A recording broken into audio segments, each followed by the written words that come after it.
శ్రద్ధ విశ్వాసముతో అసూయ లేకుండా ఈ జ్ఞానాన్ని కేవలం విన్నవారు కూడా పాపముల నుండి విముక్తి పొంది పుణ్యాత్ములు నివసించే పవిత్ర లోకములకు చేరుకుంటారు.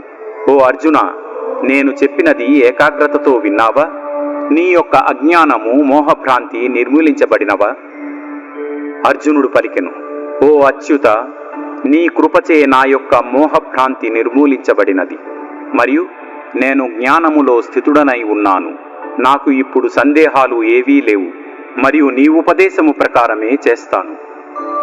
సంజయుడు పలికెను, ఈ విధంగా నేను వసుదేవుని పుత్రుడైన శ్రీకృష్ణుడికి మరియు మహాత్ముడు పృథపుత్రుడు అయిన అర్జునుడికి మధ్య జరిగిన సంవాదమును విన్నాను. ఇది ఎంత అద్భుతమైనదంటే నా రోమములు నిక్కబొడుచుకుంటున్నాయి.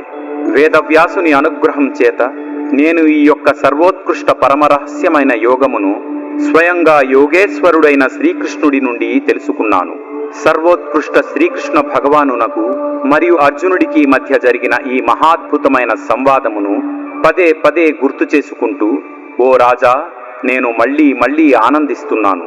మరియు ఆ శ్రీకృష్ణుడి అద్భుతమైన మరియు ఆశ్చర్యకరమైన విశ్వరూపమును గుర్తు చేసుకుంటూ ఆశ్చర్యచకితుడనై పదే పదే మహదానందముతో పదే పదే పులకించిపోతున్నాను. ఎక్కడెక్కడైతే యోగీశ్వరుడైన శ్రీకృష్ణుడు మరియు అత్యున్నత విలుకాడైన అర్జునుడు ఉంటారో అక్కడ సకల ఐశ్వర్యము, సర్వ విజయము, సకల సమృద్ధి మరియు ధర్మము ఉంటాయి. ఇది నా నిశ్చిత అభిప్రాయము.